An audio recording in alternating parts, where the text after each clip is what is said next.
أعوذ بالله من الشيطان الرجيم. بسم الله الرحمن الرحيم. إن الحمد لله نحمده ونستعينه ونستغفره ونعوذ بالله من شرور أنفسنا وسيئات أعمالنا. من يهده الله فلا مضل له ومن يضلل فلا هادي له. وأشهد أن لا إله إلا الله وحده لا شريك له وأشهد أن محمدا عبده ورسوله صلى الله عليه وآله وأصحابه وسلم تسليما كثيرا. أما بعد، د سرور کائنات صلى الله عليه وآله وسلم ژوند یو دیرشمه فتح. السلام علیکم ورحمة الله وبرکاته. محترم ورونو، په تیره دیرشمه فتح کې موږ د سریت ذات السلاسل قصه بیانول او هغه قصه مو پای ته ورسول چې د هغې سریې نتیجه داسې وه. دغه لشکر د عمرو بن العاص رضی الله تعالی عنه په مشرۍ د قزاعه د قبیلې څخه په لسهاو نفر ووژل او ډېر غنیمتونه یې ځینې راوړه. دغه جنگ د خپل لویوالي سره او هغه ډېره وژنه چې یې په قزاعه کې وکړه، بیا هم د مسلمانانو څخه یو نفر نه و شهید سوی او نه د مسلمانانو څخه څوک زخمی سوی و، بې له یوه نفره څخه چې د هغه زخم هم ډېر سپک او عادي و. هغه چې وایي زموږ قواوې و خپلو مرکزو ته سالمې را وګرځېدې، دلته په دغه جنگ کې دغه خبره حقیقت او پر ځای وه، هیڅ خلاف او درواغ پکښې نه وه. دا د عمرو بن العاص رضی الله تعالی عنه عسکري پوهه او قدرت و چې د اول وار دپاره په سریه ذات السلاسل کې ښکاره سو او په وروسته کې بیا د ده عسکري عظمت د مصر په فتح کولو کې ښکاره او روښانه سو چې د مصر هغه لو او کامیابه فتح هم د عمرو بن العاص رضی الله تعالی عنه پر لاس وسوه چې هغه ټوله واقعات به بیا په هغه بله نشر سوې سلسله کې واوري کوم چې د صدیق او فاروق رضی الله تعالی عنهما د سیرت په نامه سره یادیږي. دا ټوله هغه مهم واقعات و کوم چې د حدیبیې د صلح او د مکې مکرمې د فتح په مابین کې پیښ شوي دي. خیبر فتح سو، شاوخوا سریې ولېږل سوې، پاچاهانو ته رسالې ولېږل سوې او بیا د مکې مکرمې تر فتح د مخه یوه کوچنۍ واقعه پیښه سوه چې هغه د خبت سریه ده او دغه د خبت سریه به موږ ته هغه فرق راوښوي کوم چې د مسلمانانو په ژوند کې د مکې مکرمې په فتح سره راغلی، چې د مکې مکرمې تر فتح د مخه او بیا تر فتح وروسته د مسلمانانو ژوند څونه فرق وکړي. که څه هم د مکې مکرمې تر فتح د مخه ډېرې قبیلې و اسلام ته داخلي سوي وې او ډېر خلق د اسلام تابع سوي و، مسلمانانو ډېرې فتح کړي وې، خو بیا هم په مسلمانانو کې اقتصادي ضعف موجود و، غریبی او مسکنت پکښې زیات و او رسول الله صلی الله علیه و وسلم تر اوسه د هغو قبیلو په مقابل کې مقاومت کاوه چې تر اوسه و اسلام او مسلمانانو ته په کمین کې ناستې وې او په موقع پسې ګرځېدې. مثلا ټوله هغه قبیلې چې د خندق په غزا کې د مسلمانانو پر ضد سره یو ځای سوي وې، هغه ټوله د اسلام دشمني وې او همیشه به په موقع پسې کتل چې کله به پر مدینه منوره حمله وکړو. اوس به د خبت د سریې بیان درته وکړو. ورونو، د سیرت په عامو کتابو کې ویل کیږي چې دغه سریه د هجرت په 8 کال د رجب په میاشت کې لیږل سوې ده، خو هلته داسې یو قول هم سته چې وایي دغه سریه د حدیبیې تر صلح د مخه وه او د هغه قول ویونکي خپل ځان ته دلایل لري، خو ما د عامو کتابو په متابعت دغه سریه د هجرت په 8 کال کې ذکر او بیان کړه. د هجرت د 8 کال د رجب په میاشت کې رسول الله صلی الله علیه و آله وسلم یو سریه د ابو عبیده عامر ابن الجراح رضی الله تعالی عنه په مشرۍ د جهینه و قبیلې ته د جزا ورکولو د پاره ولېږل چې په دې سریه کې 300 نفر و او په دغه نفرو کې یو هم حضرت عمر فاروق رضی الله تعالی عنه. دغه د جهینه قبیله د بحر احمر و ساحل ته نږدې پرته و. دغه سریه حرکت د رجب په میاشت کې وو او د رجب میاشت د هغو میاشتو څخه ده چې جنگ پکې حرام وو. نو نقشه داسې و چې جنگ به په شعبان کې کیږي، ځکه شعبان بیا د هغو میاشتو څخه دی چې جنگ پکې جائز او روا دی. اوس نو مسلمانانو حرکت وکړي، خو د دوی د خورلو د پاره فقط یو کڅوړه یا یو غونی خرما ور سره و چې د دوی امیر به و نفر ته پر وخت یو خرما ور کول. دغه سریه د افراد څخه یو نفر وایي چې ما د ځان سره وویل دغه یو دانه خرما به زموږ څه پوسي، خو دغه یو دانه خرما په قدر هغه وخت پوسوم چې هغه زموږ خرما خلاص شوه. اوس دوی پر لار دي، تر مقصد لا نه دي رسیدلی چې هغه د دوی خوراکه خلاص شوه. دا د مسلمانانو هغه د مسکنت او غریبی حال راښکاره کوي چې خوراکه پر لار خلاص شوه. په هغه وخت کې جزیره العرب په صورت عموم سره غریبان او مسکینان و. نو اوس چې د مسلمانانو خواړه بالکل ختم شوه او د خورلو د پاره هیڅ شی نه درلودي، مجبور شوه چې د درختو بلګونه خورل او د درختي وهغه بلګوته چې شاخ راکش کې او بلګونه پرې کې په عربي کې خبط ویل کیږي. نو دغه سریه چې په دغه طریقه سره د درختو بلګونه خورل په دغه نامه سره وبلل شو. نو ځکه سریه الخبط ورته ویل کیږي چې مسلمانانو د لوږې په سبب د درختو بلګونه خورل. په دغه سریه کې د مسلمانانو سره د سپریدو د پاره اوش یا بل حیوان هم نو ور سره، نو پیاده او پرپښوت له دغه 300 نفر سره فقط 2 اوش ور سره و چې پر هغه خواړه او اوبه بارولې او خواړه خو اخلاص و. په دغه سریه کې قیس ابن عباده رضی الله تعالی عنه هم وو چې د اشراف څخه د عربو او سخی سړی وو. د چې د مسلمانانو دغه بد حال ولیدي چې د لوږې څخه بلګونه خوري، نو یې نیت وکي چې یو څه وکي. بیا یې ډیر لري صحرایي عرب ولیده، نو هلته وهغه ته ورغلی. د هغه سره اوشان ور سره و. قیس رضی الله تعالی عنه ورته وویل دغه اوشانو څخه یو څه پرمان نه خرڅوي؟ هغه ویل خرڅوي. قیس رضی الله تعالی عنه ویل مگر اوس زما سره مال او پیسې نشته، خو کوم وخت چې موږ بیرته مدینه منورې ته ولاړ سو بیا به تاسو ته دغه اوشانو په قیمت کې د مدینه منورې خرما درکم. عرب ویل د دې سودا ضامن به څوک وي؟ زما اوشان اوس راڅخه اخلي او خرما بیا په مدینه منوره کې راکوي. قیس رضی الله تعالی عنه ویل ز قیس ابن سعد ابن عباده یم. عرب ویل هو والله نسب دی اصل دی، پرتای په پور هم خرڅوم. نو یې دغه صحرایي عرب څخه 15 اوشرانی ول. اوس نو دی او عرب لشکر ته راغله، غواړي چې دغه معاملې د پاره شاهدان ودروي چې دغه بیع په پور ده. اوشان اوس تسلیموي او قیمت یې بیا ورسته په مدینه منوره کې راکوي.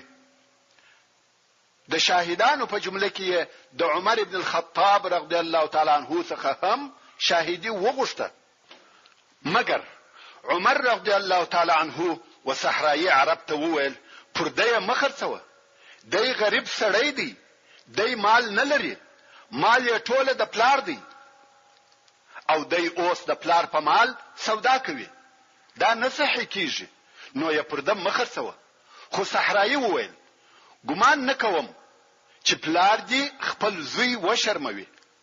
سعد ابن عباده داسې سړی نه دی چې زوی دی یو شی رانیسي او پلار دی د هغه قیمت ورنکي. نو یې وقیس رضی الله تعالی عنه ته وویل راځه اوشان دی راوله. قیس رضی الله تعالی عنه هم اوشان ولشکر ته راوسته. کوم وخت چې مسلمانانو ته راغلي د هغو اوشانو څخه یو ور حلال کړي او په وی خوري. سبا یې بل حلال کړي، دا بل ورځ یې بل حلال کړي. خو عمر رضی الله تعالی عنہ په دغه کار نو راځي چې قیس د پلار به اجازه د هغه مال مصرفوي. نو عمر رضی الله تعالی عنہ و ابو عبیده رضی الله تعالی عنہ ته ورغلی ویل یا ابا عبیده، قیس د پلار په بے خبری او د هغه به اجازه د هغه مال په نور خوري. نو ابو عبیده رضی الله تعالی عنہ قیس دغه کار څخه منع کړي او مسلمانان بیا وږي پاتې شو. خیر په جوهینه کې هم جنگ ونسو او دوی پر دغه ساحلي منطقو ګرځي غواړي چې د دریاب د غاړې منطقې تسخير کړي، خو وږي دي او د خړولو د پاره شي نه لري. چې وعجبه پیښه وسوه هغه دا چې الله جل جلاله و دوی ته دریاب مسخره کړي. کوم وخت چې دوی بحر احمر ته نږدې رهیوه، بحر احمر د جدید دریاب دی، پر بحر احمر یې لکه یو تور غونډي داسې شی ولیدي. مسلمانان په تعجب کې شو، پر دریاب غونډي عجبه ده.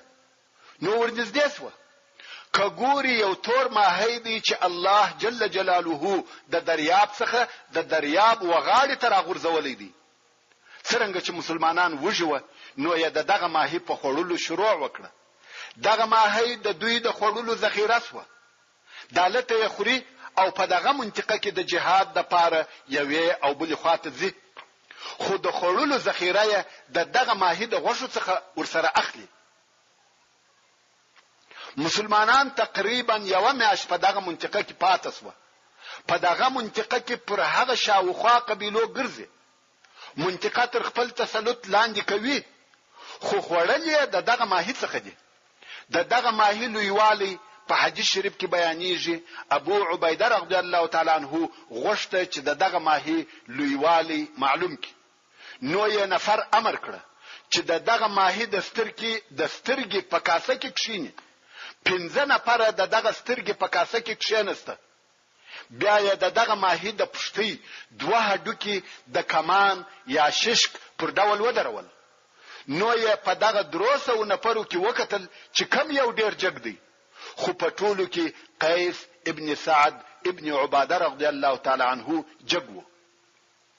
نو یې قیس ته وویل چې پر اوش په ولاړه ودرېږه او اوش رهیکه تر دغه کمان لاندې تیرسه.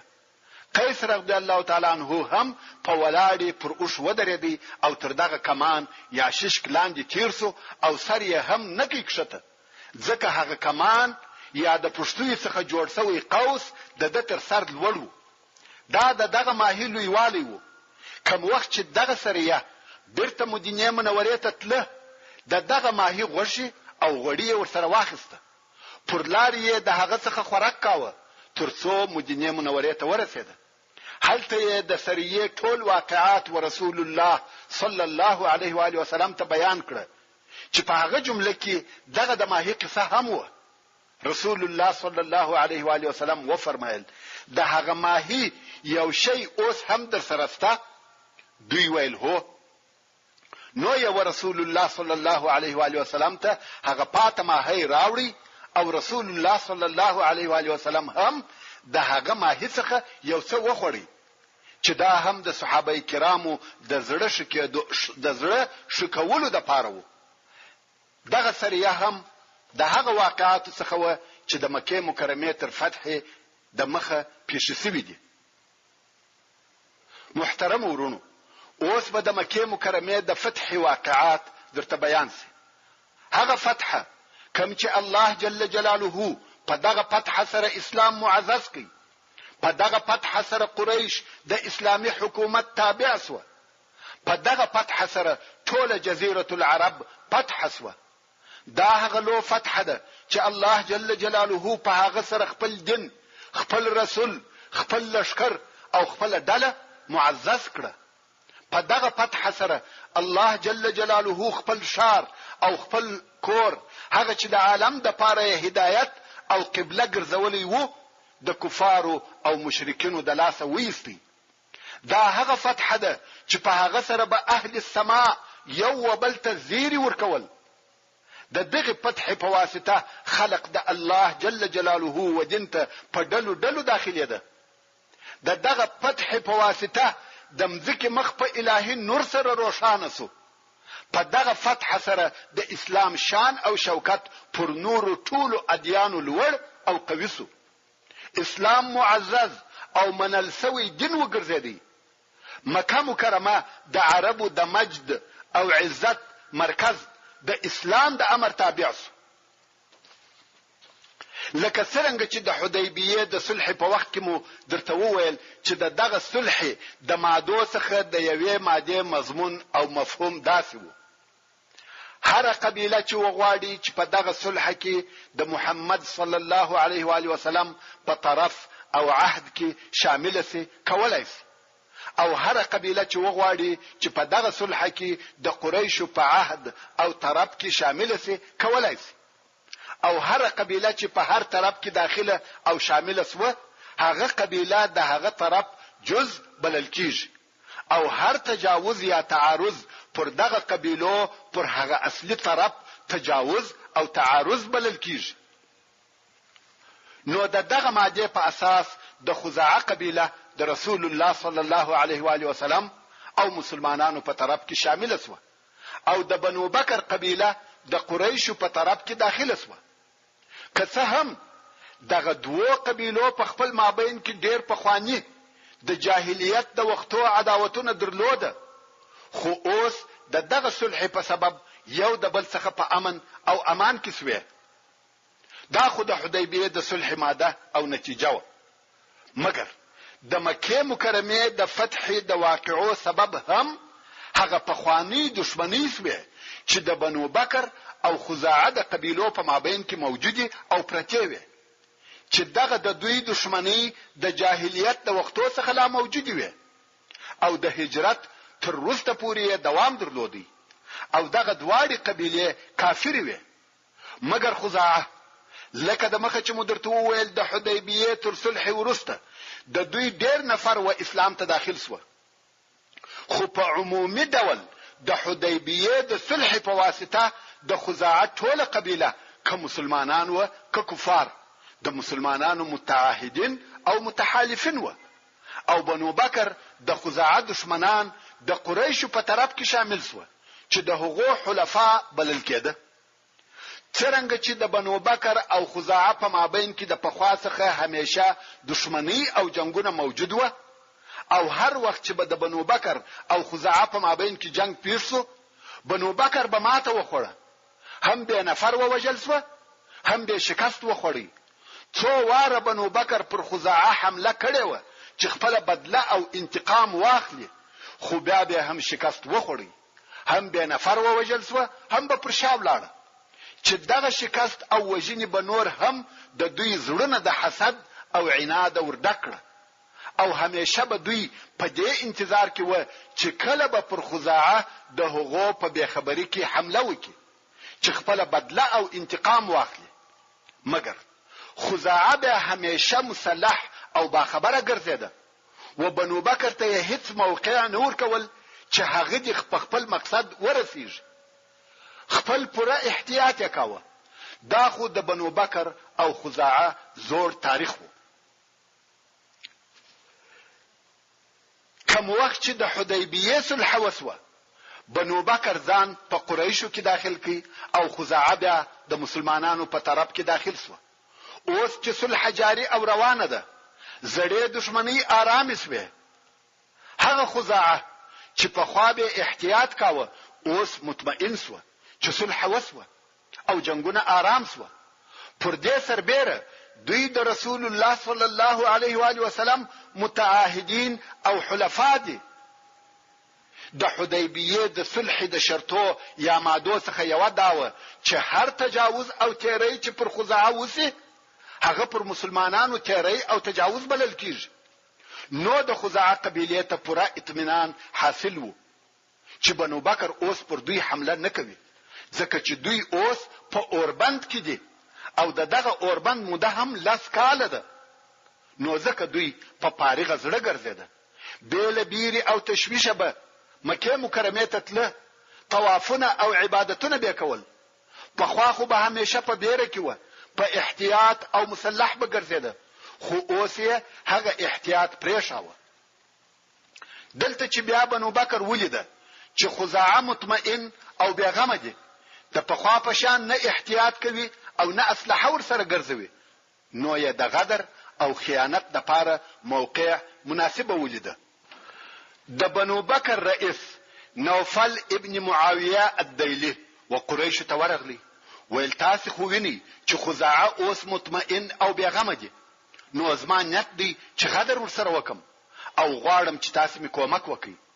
د مکه مکرمه او قریشو د ډیرو مشرانو سره په دې باره کې مشوره وکړه، خو د قریشو اکثرو مشرانو منع کړي، مګر د قریشو ځینې مشران لکه صفوان ابن امیه، عکرمه ابن ابي جهل، سهيل ابن عمر او ځینو نورو موافقه ورسره وکړه. دلته دوی پر غدر او خیانت اتفاق سره وکړي. هلته بیا د خزاعه د قبیله نفر د عمره د پاره و مکه مکرمه ته را رهیسوي دي او هلته د باندې تر حرم یې په یو منطقه کې د یو ابو سره واړول چې ودغه ابو ته الوتیر ویل کېده.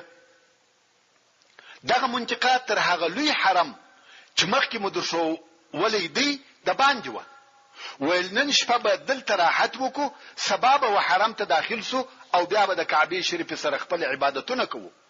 اوس نو دغه د خزاعه په خلقو کې مسلمانان همسته او کفار همسته. مسلمانانو یې د شپې منځ او عبادت کاوه او مشرکان یې بدوه. بنو بکر چې د خزاعه په دغه ډله خبر سو چې دلته شپه تیروي او د هر څه څخه به خبره دي، نو یې د حمله د پاره خپل ځانونه آماده کړ او په نیمه شپه کې د خزاعه پر دغه ډلې حمله وکړه. هغه خلک چې د خوب سره راپورته کېده، بنو بکر بیا په دغه اوله حمله کې د خزاعه درې نفر وژلي و.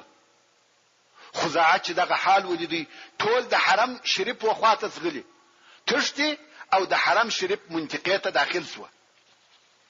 په حرم شریف کې خو جنگ او وجل نه دی روا.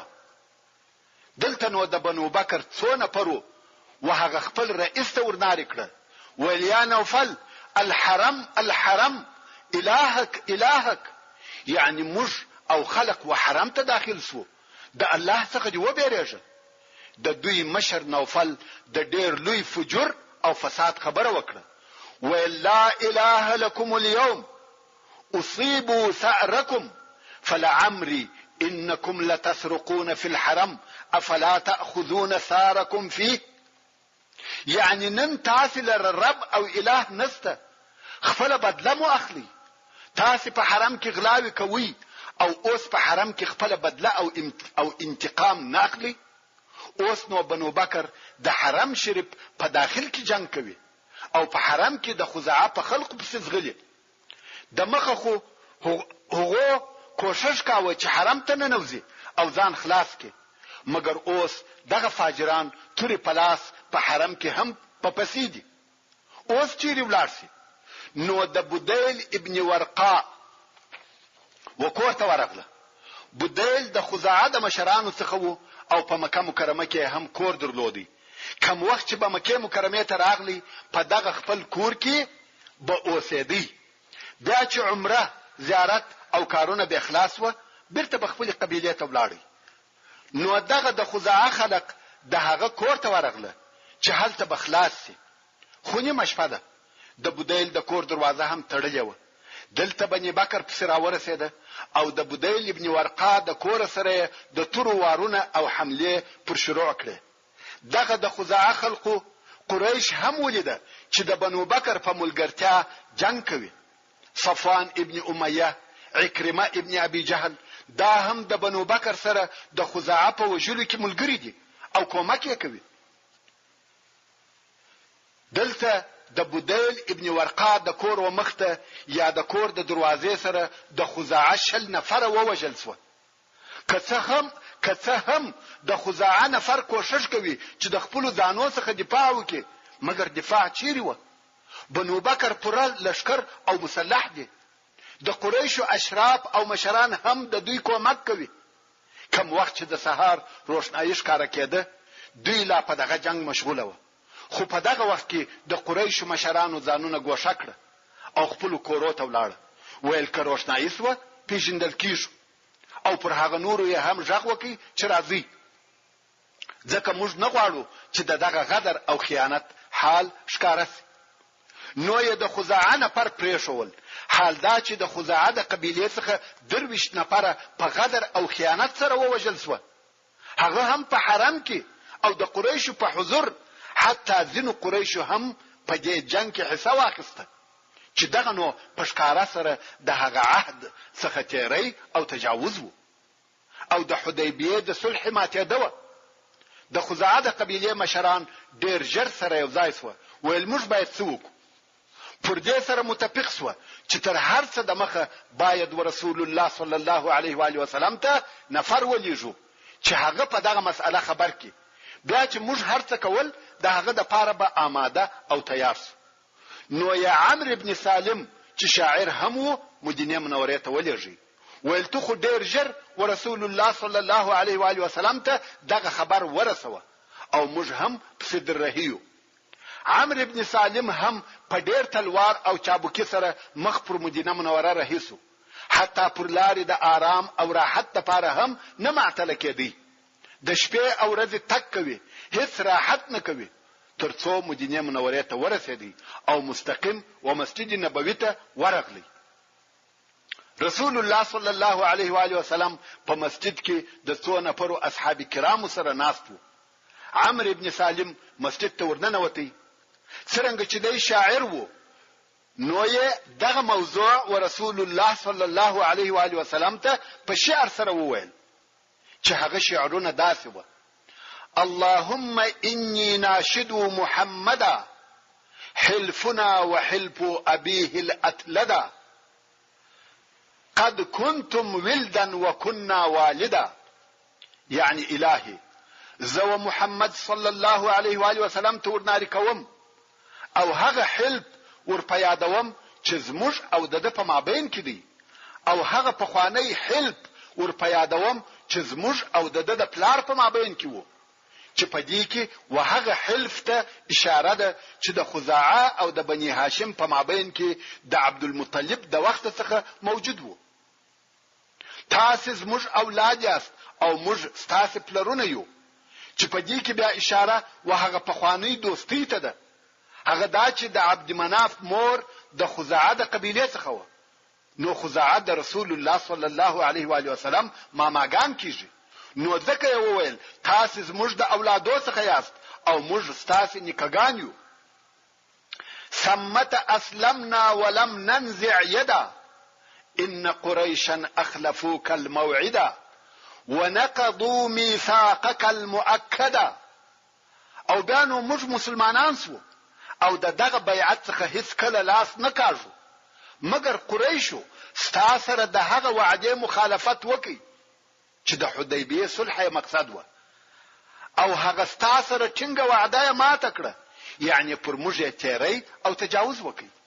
فانصر هداك الله نصرا اعتدا وادعو عباد الله يأتوا مددا فيهم رسول الله قد تجردا.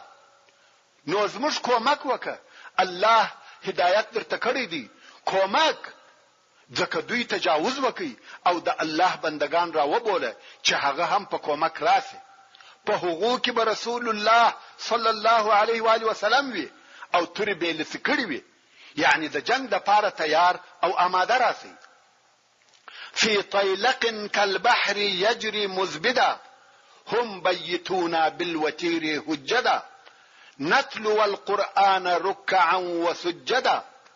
په السو آسانو کې راسي چې داسې را بهیږي لکه ځکونکی دریاب. اوس ټوله قصه په شعر ورته وایي موږ د وتیر په منطقه کې وو چې هلته د شپې حمله را باندې وکړه. حال دا چې موږ قرآن وایه، رکوع او سجدې مو کولې، یعنی موږ لمنځونه او عبادتونه کول، دوی حمله را باندې وکړه.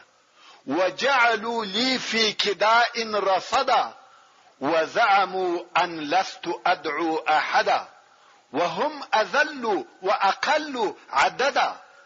او دوی په کدا کې راته پټ سوي وو. کدا د یو ځای نوم دی. او دوی دا خیال کاوه چې زه به د خپل کومک د پاره څوک نه راوبولم، او د دوی شمیر لږ او دوی خوار دي.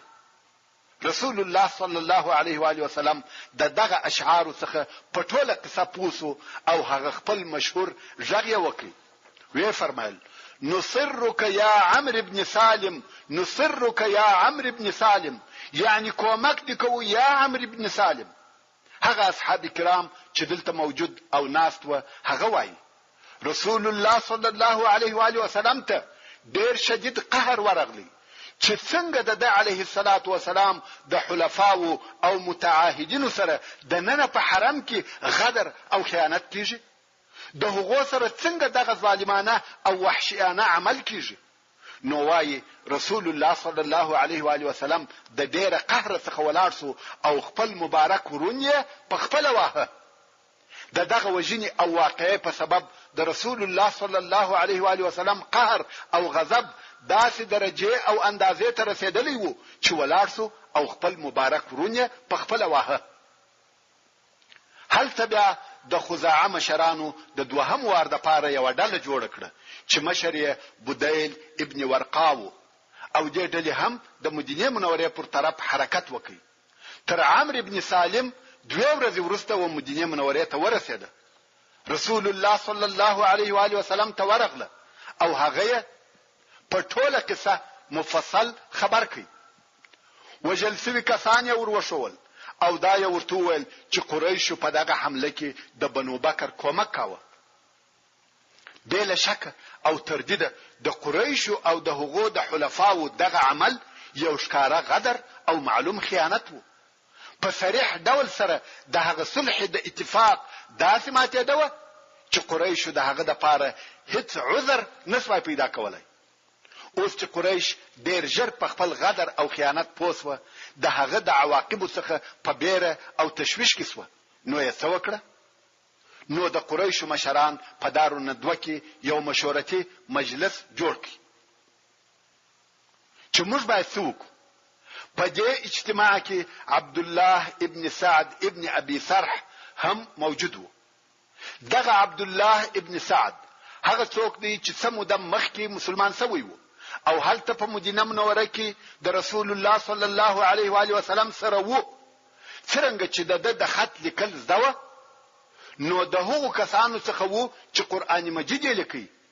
رسول الله صلی الله علیه و آله وسلم چې به وحی او قران مجید وایي د هم لیکل او بیا مرتد سو، یعنی د مخه د وحی لیکونکی وو او بیا مرتد سو.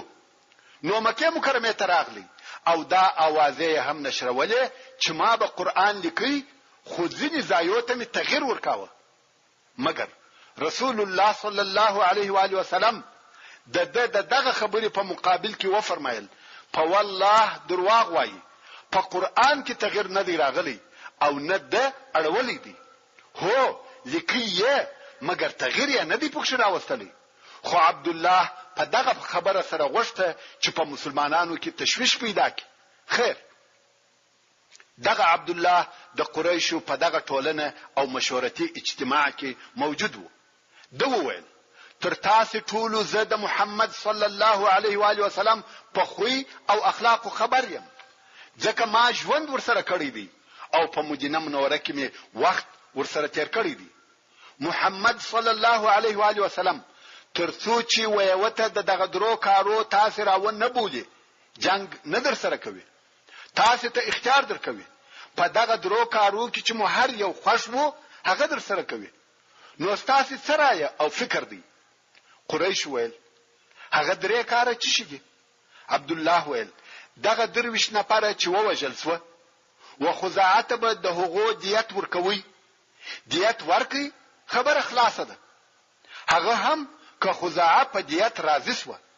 قریش ویل په والله که موږ خپل ټول مالونه و خزاعت ورکو هغه نه راضی کیږي، کمالونه هم را څخه واخلي راضی کیږي نه، نو موږ مال نور کوو. قریش ویل دا خو نه وسوه. هغه دوهم به چی وي؟ عبد الله ویل دوهمه خبره داده محمد صلی الله علیه و آله وسلم او بنو بکر سره پیژدي، ځکه بنو بکر هغه خلق دي چې غدر او خیانت یې کړی دي. نو هغه خائنان او خپل عمل سره پیژدي تاسو خپل ځانونه ګوښه کړئ او محمد صلی الله علیه و آله وسلم ته ووایاست چې موږ په دغه کار نه راځي او نه موږ په دغه کار کې حصہ او مداخله درلوده. حتی دغه کار په سبب موږ د بنو بکر حلفا او متعاهدین هم نه یو.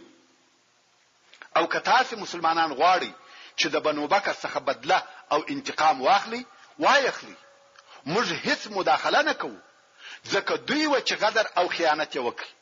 عبد الله دا هم ورته وویل چې دغه کار ستاسو د پاره عدل او انصاف هم دی. قریش ویل که موږ خپل حلفا او متعاهدین پریږدو په آینده یا په راتلونکي وخت کې زموږ سره هیڅوک عهد او تحالف نه کوي او بیا موږ یوازې پاتې کیږو، نو ځکه خپل حلفا هم نسو پریښولای. او دریم نظر دي څو؟ عبد الله ویل دریم نو توره ده، دیت نور کوي، قاتلان یوازې نه پریږدي چې دوی خپل بدله ځنی واخلي. د دې معنا دا ده چې تاسو د مجرمانو دفاع کوئ، نو بل لار نسته بیل جنگ او توري. مګر قریش د جنگ څخه هم بیریږي ځکه دوی ویني چې مسلمانان اوس ډیر قوي دي. نو یې په مشورو شروع وکړه چې باید څه وکړو.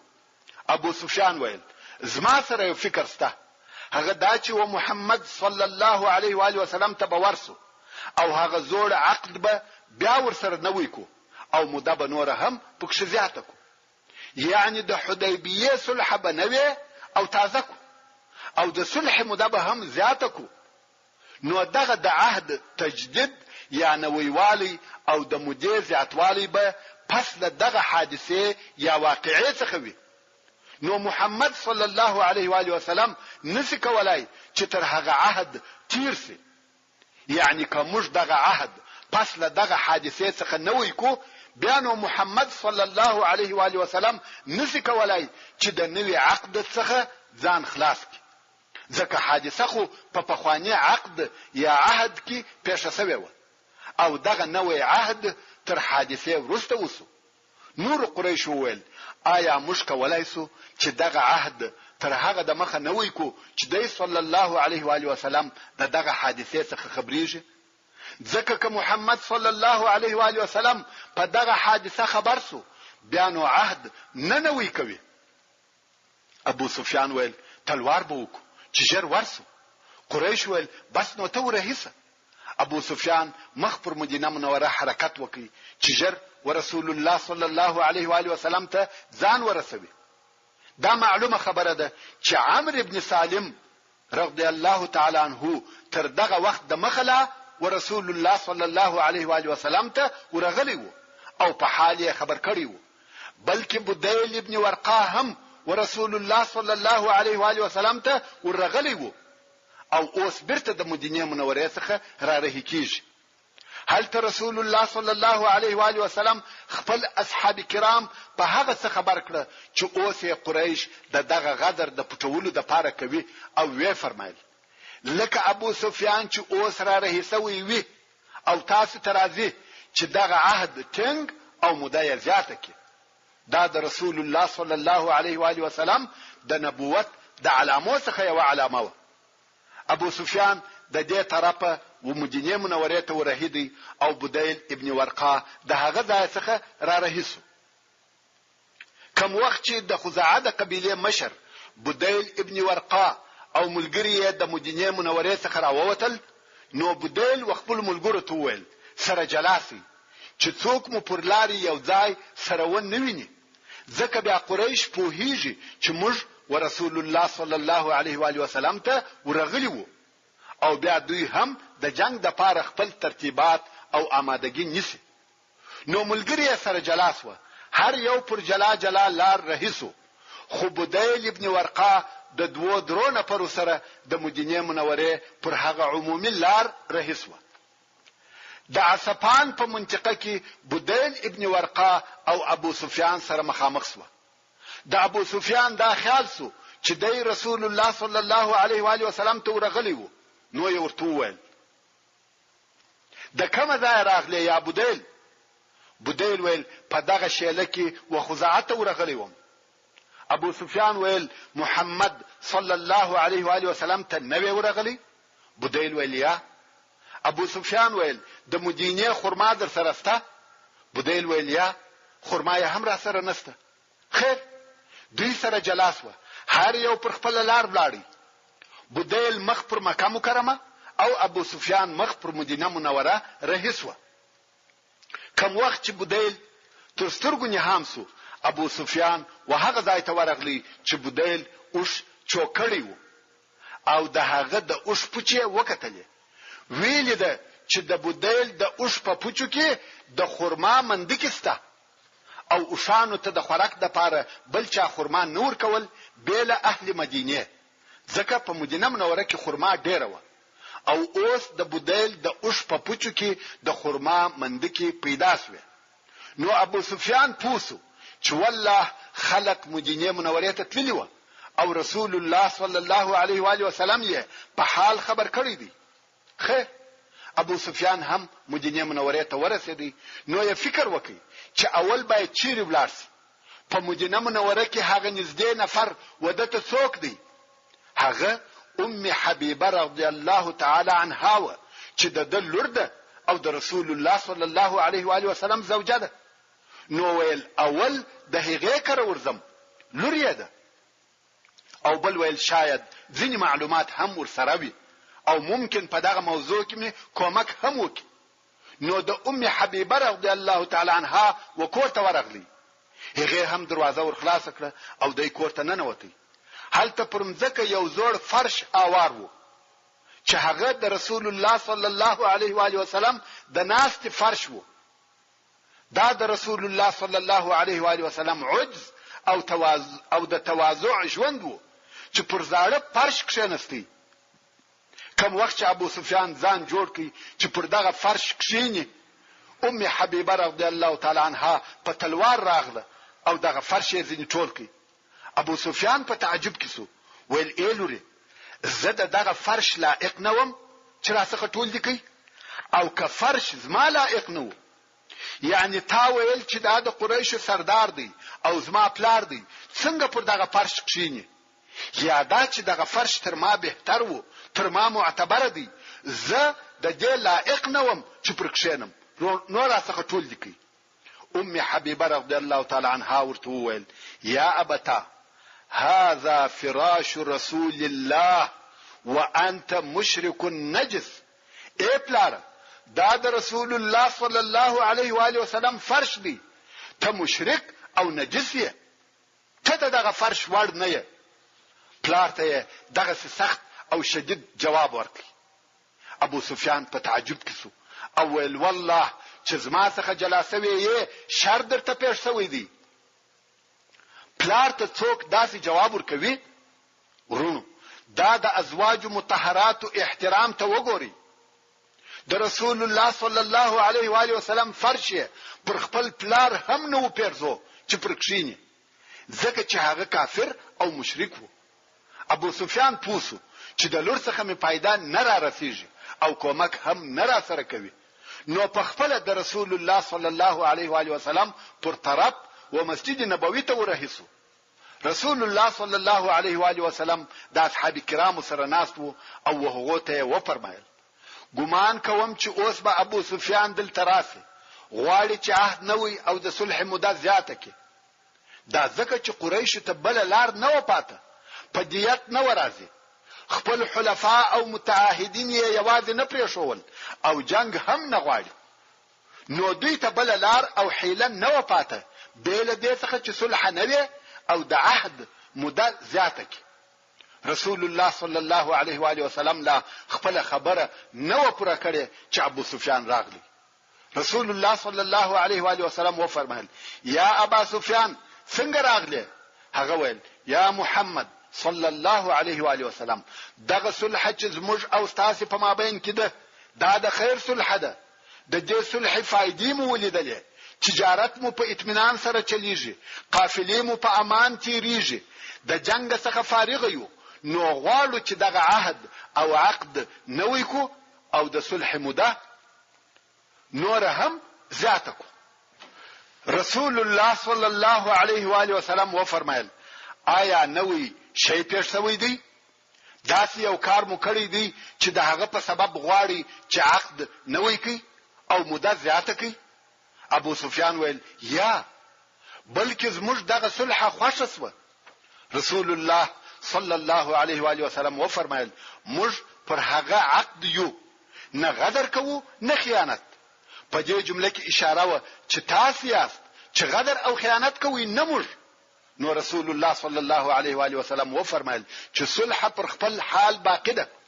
ابو سفیان ولید چې عقد نسی نوی کولای، نو یې فکر ووهه او دې نتیجې ته ورسېدی کله رسول الله صلی الله علیه و آله وسلم د اصحاب کرامو څخه یو څوک د خلقو په مابین کې جوار او امان راولي، نو جنگ نه پیښیږي. یعنی کله اصحاب کرامو څخه یو نفر ووایي چې ما د خلقو په مابین کې جوار او امان راوستلی دي او دا جوار رسول الله صلی الله علیه و آله وسلم قبول کړي، بیا نو جنگ نه پیښیږي. ورونو، دغه جمله د هغه وخت د قبیلو یا قبیلوي ژوند اصطلاحات دي کې د لفظ په مفهوم ښه نه پوهیږي، خو معنا یې واضحه او ښکاره ده. نو ابو سفیان د مسجد څخه راووتی ویل شاید دغه جوار یا امان د صحابه کرامو د یو مشر په واسطه مابین تراولم او زما مقصد به حاصل شي، یعنی جنگ به نه کیږي. نو ابو بکر صدیق رضی الله تعالی لطفا فتا واړه